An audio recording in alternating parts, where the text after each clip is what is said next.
There's a moment that hits you somewhere in your 40s, usually late at night, when the house is quiet and your phone is face down on the table. You're not panicking like you did in your 20s.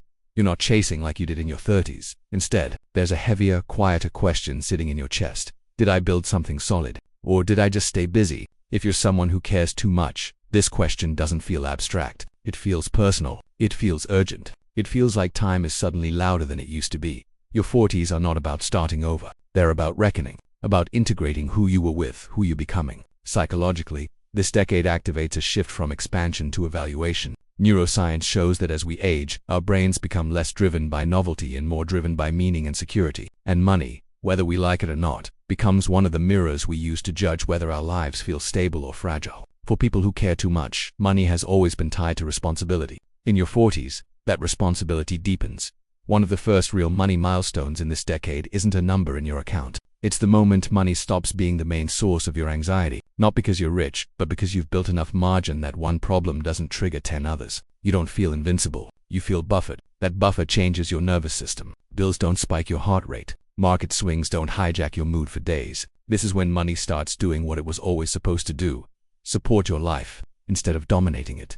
But here's the uncomfortable truth. Many people in their 40s look successful on the outside and are quietly suffocating on the inside. High income, low peace, big house, thin margins, impressive lifestyle, fragile foundation. Caring too much can push you into this trap. You take on more because you can. You support more people. You absorb more pressure. And slowly your financial life becomes another place where you're holding everything together while telling yourself you're fine. A major milestone in your 40s is realizing that wealth without control is just stress in a nicer outfit. Behavioral psychology shows that perceived control matters more than raw numbers when it comes to well-being. This is the decade where reducing obligations can be as powerful as increasing income, where paying something off can feel better than buying something new, where simplicity starts to feel like intelligence, not limitation. Another shift happens around how you view time. In your 20s, time felt endless. In your 30s, it felt negotiable. In your 40s, it feels precious.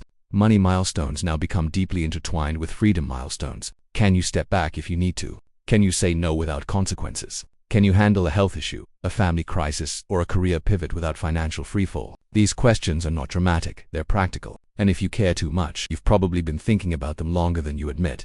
There's also a quieter, more emotional milestone that doesn't show up on spreadsheets. It's when you stop trying to prove your worth through financial achievement. This doesn't mean you stop striving. It means the striving becomes cleaner, less reactive, less ego. Neuroscience tells us that chronic stress narrows identity. When stress reduces, identity expands. You remember who you were before survival mode took over. Money becomes a tool for alignment, not validation.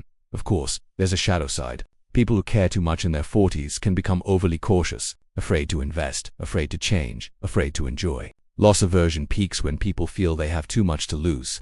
This can turn security into stagnation. You might delay joy, delay rest, delay life itself, telling yourself you'll loosen up later. But later is not guaranteed. The healthiest milestone in this decade is learning to let money protect your life, not postpone it. Your 40s are also when legacy quietly enters the room. Not just inheritance, but example. What are you teaching your kids, your peers, your younger self, about money and self-worth? Are you modeling calm or constant worry, abundance or perpetual scarcity? Caring too much means you want to get this right not just numerically, but emotionally. You want your financial life to feel honest, integrated, sustainable. There's a powerful moment when you realize that the goal is no longer maximum growth at any cost. It's resilient growth. Growth that survives bad years. Growth that doesn't require you to sacrifice your health or relationships. Growth that still works if life throws something unexpected your way. This is not settling. This is maturity. And here's the part no one says out loud. The biggest money milestone in your 40s is internal. It's when you stop measuring yourself against where you should be and start respecting where you actually are. Comparison loses its grip. Regret softens into responsibility. You stop replaying old decisions and start optimizing the present. That psychological shift alone can feel richer than any raise or bonus. If you're behind where you thought you'd be, that doesn't mean you failed. It means your life took a human path, not a spreadsheet one. If you're ahead, that doesn't mean you're done. It means you have a chance to design the next phase with intention instead of urgency. Caring too much doesn't disappear in your 40s, but it can finally mature into wisdom instead of worry. By this decade, money milestones are no longer about impressing anyone. They're about sleeping well, about waking up without dread, about knowing that if life shakes you, you won't shatter. They're about building a life that doesn't need constant financial heroics to survive. So let me leave you with this, quietly, honestly. If the next 10 years of your life were less about accumulation and more about alignment, what would you change first? And what would it feel like to let your money finally support the life you're already living instead of chasing the one you think you're supposed to have?